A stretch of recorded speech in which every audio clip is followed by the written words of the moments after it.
So as Roberto mentioned, I'm Andre Rosay. I'm now the Associate Dean in the College of Health. Prior to that, which is about a week ago, I was the Director of the Justice Center. And since 2012, I've been a fellow with the National Institute of Justice in the Office of Justice Programs at the U.S. Department of Justice. So today I'll present two things. One is my work at the National Institute of Justice, which is looking at violence against American Indian and Alaska Native women and men. This is work that uses the National Intimate Partner Sexual Violence Survey. And then in the second half of the presentation, I'll focus on my work in Alaska, looking at the Alaska Victimization Survey. The first part here is funded by NIJ, and obviously the opinions, findings, and conclusions in this presentation are mine, don't necessarily represent those of the Department of Justice. This is a copy of the report that we published just about a year ago, a little more than a year ago. Again, it uses data from the National Intimate Partner and Sexual Violence Survey. This is a survey that was conducted by phone using both landlines and cell phones by the U.S. Centers for Disease Control and Prevention, starting in 2010, and then there have been annual updates since then. I used the 2010 data that came from a general population sample. And then the National Institute of Justice also provided some supplemental funding to collect data from an oversample of American Indians and Alaska Natives. And so using those two data sources, we looked at the lifetime and the past year prevalence of psychological aggression by intimate partners, of physical violence by intimate partners, of stalking, and of sexual violence. The report also provides a little bit of information on the impact of violence, and then there's some information about the race of the perpetrators, which I'm not going to talk about today. I'm going to focus more on the impact of violence. Our work's been published in reports and in journal articles. We also produced a little video that summarizes the key findings. And so I thought I would start by showing you this video, and hopefully this will work. The stories of American Indians and Alaska Natives are as varied and nuanced as the people themselves. But the latest study from the National Institute of Justice finds one troubling through line that links these stories: the experience of high rates of violence.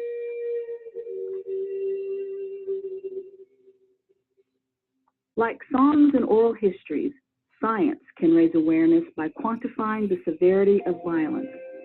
It's time to hear what the numbers are saying. The vast majority of American Indian and Alaska Native women and men have experienced violence in their lifetime, and 1 in 3 have experienced recent violence in the past year. Those levels are higher than the general population, but that's not where the inequalities end. The study also measures a range of impacts as well as services needed because of violence. What's behind those numbers? Let's start with the finding that for American Indians and Alaska Natives, violence doesn't discriminate by gender. Women and men share similar rates of victimization. That means almost 3 million American Indian and Alaska Native women and men have been victims of violence. To put that number in perspective, imagine if everyone in the state of Iowa stood up, or every resident of Orlando, Dallas, Detroit, Anchorage, and Atlanta combined. That's the scale of the violence. But what about the scope? The NIJ study breaks types of violence into 4 categories, and violence against American Indians and Alaska Natives is high across all of them. Take stalking, for example. It can be a gateway to more aggressive violence, and repeated, unwanted, fear-inducing experiences come in many forms. Lifetime estimates of stalking for women in the study are almost double those of non-Hispanic whites. Add male and female victims together, and that's more than 1.2 million people. That would fill 20 sports stadiums if every single ticket holder had been stalked. Being forced or coerced to engage in unwanted sexual activity is another form of violence, a form all too familiar to American Indians and Alaska Natives. For example, these mothers, daughters, and sisters face almost 2 times the risk of sexual violence with penetration as non-Hispanic white women. Overall rates of physical violence by intimate partners in the past or present are even higher, from being shoved to having a gun or knife used on them. More than 1 in every 2 women and more than 1 in every 3 men have experienced physical violence by intimate partners in their lifetimes, comparatively much higher than the physical victimization rates over the lifetimes of non-Hispanic whites. Of course, not all violence is sexual or physical, so the NIJ study also examined psychological aggression. For example, expressions of anger that seem dangerous or humiliating, or controlling access to birth control. Overall, psychological aggression affects more than 1 in every 2 women and men. Psychological aggression may not be as obvious as broken bones or bruises, but it is real. Among victims, 63% of women report partners tracking them, and 55% of women report being kept from family or friends. These are just a few findings, but remember, they are numbers that correspond to real victims who would fill the entire state of Iowa. Now picture if 97% of women and 90% of men in Iowa were victimized by people of other races and ethnicities, interracial perpetrators who violated the safety of their schools, workplaces, parks, homes, and bedrooms. Numbers alone don't tell the whole story, but they do point to a dangerous gap. Most federally recognized tribes don't have the legal authority to criminally prosecute non-Indians, even for crimes committed on tribal lands. So what does it all mean? The impacts of high rates of violence against American Indians and Alaska Natives range from missed days of work or school to physical injuries. It's not surprising that services are needed, like medical care to treat injuries. But here's where the NIJ results uncover another glaring disparity. Almost 40% of female victims who need services can't get them, compared with only 15% of non-Hispanic white female victims who fall through the cracks. American Indians and Alaska Natives deserve better, and now there is science to prove it. These numbers are not abstract. They bear witness to real people, mothers, girlfriends, brothers, and grandfathers. Our hope is that this study will lead to a story of a new beginning, one where all of us listen to what the science is saying, what the victims are saying, and unite to prevent violence wherever it happens.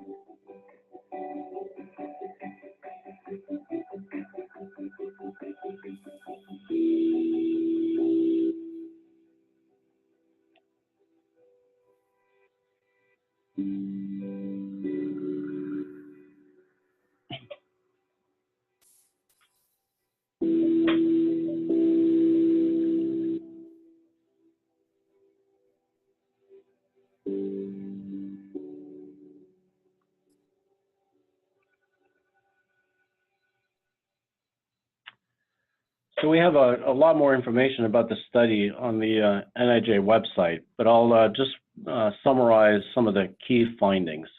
There are 5 findings that we have focused on. The first one is that, as the video explained, most American Indian and Alaska Native adults have been victims of violence. Overall, 84% of women and 82% of men who identify themselves as American Indian or Alaska Native have experienced violence in their lifetime.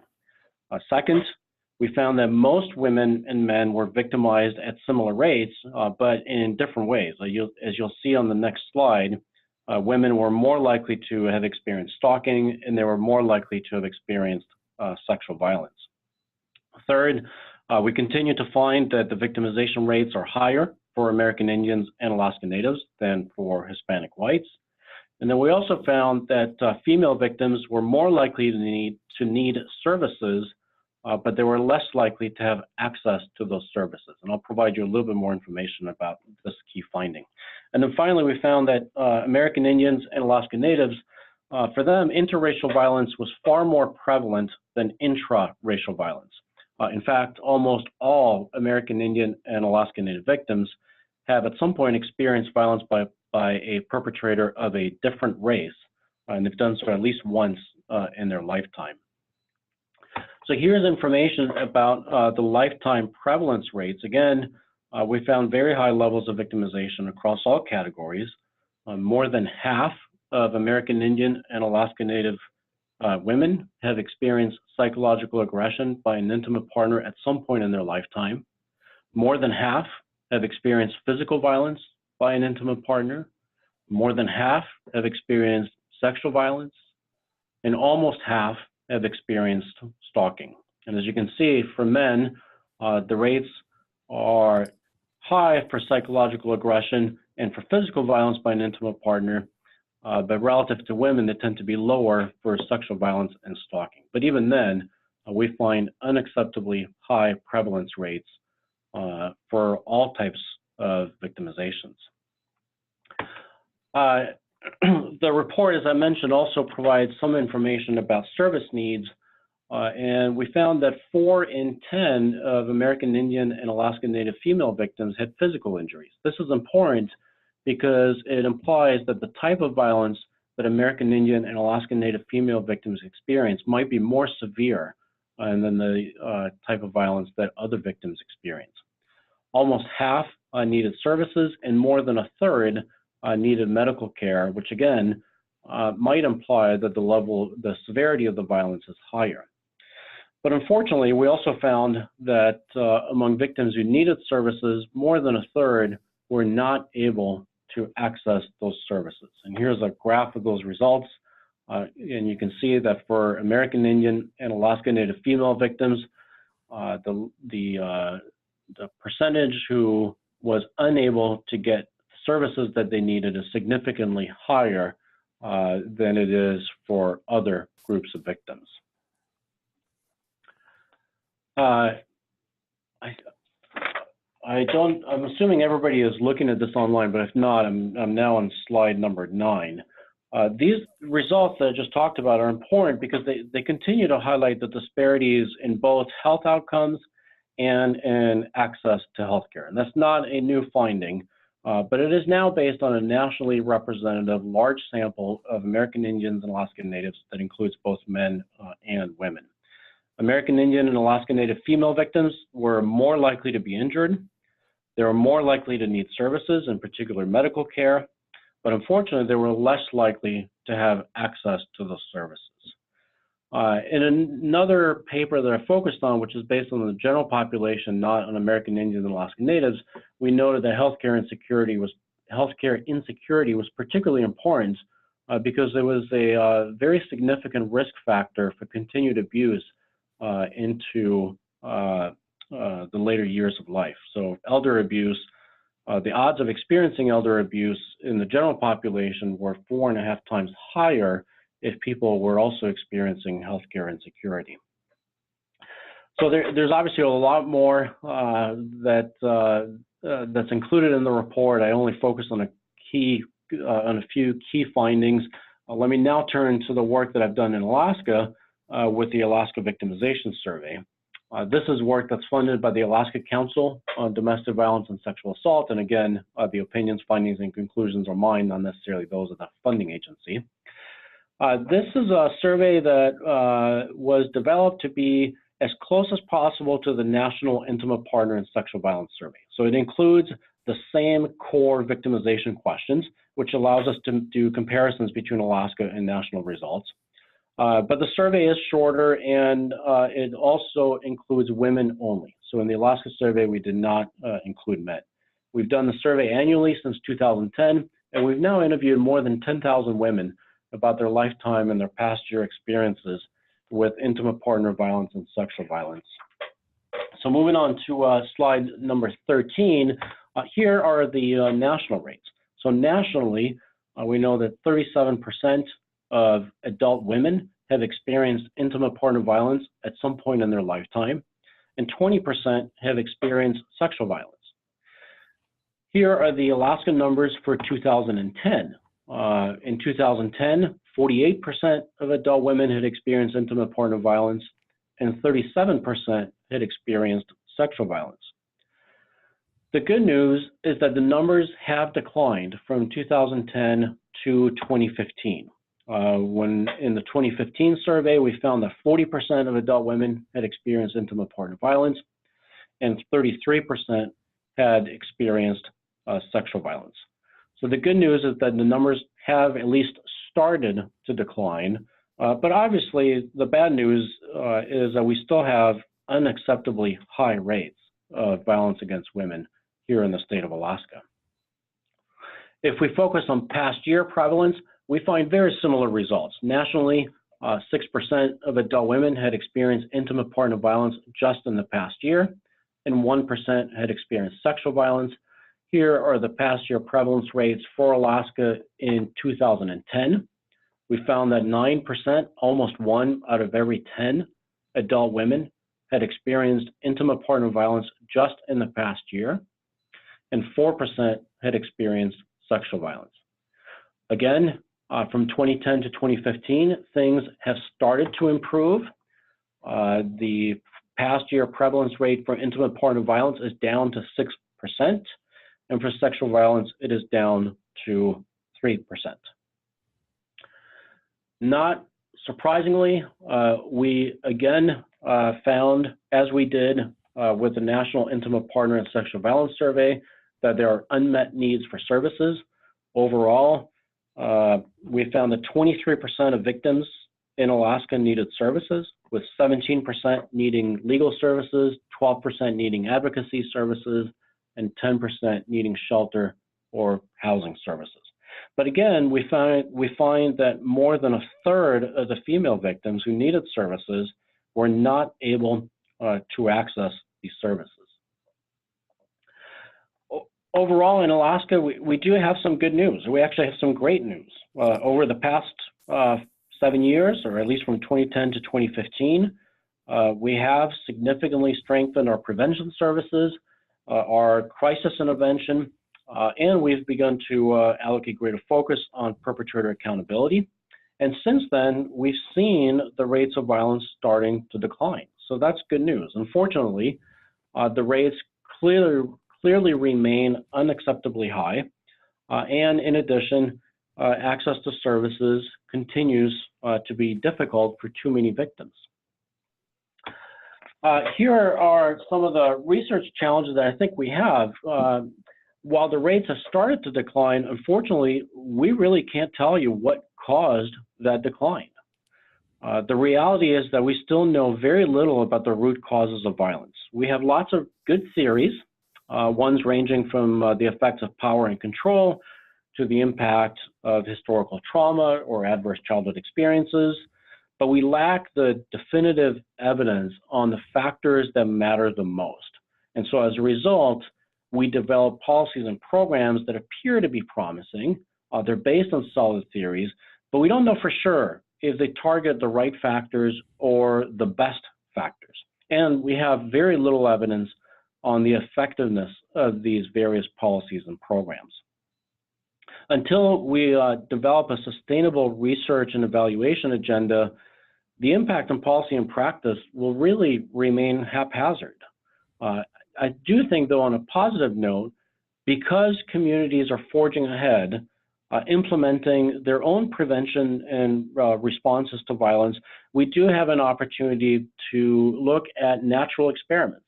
Different communities are trying different things, and we could see whether those things are working or are not working. So as a state, we're headed in the right direction, but we could look a little deeper and see what's happening at the community level. At the same time, I also think it's going to be important to support and maintain our surveillance systems. These do provide good population level indicators, and having that information is critical because in the absence of that, we really don't know if we're headed in the right direction or not. There's significantly more information about both of these projects on the web, and here are some of the resources that are available. And of course, I'm happy to answer questions now or later on. If something pops into your head, please send me an email. I'll be happy to connect after today. So thank you again for giving me the opportunity to present a quick overview of both of these projects.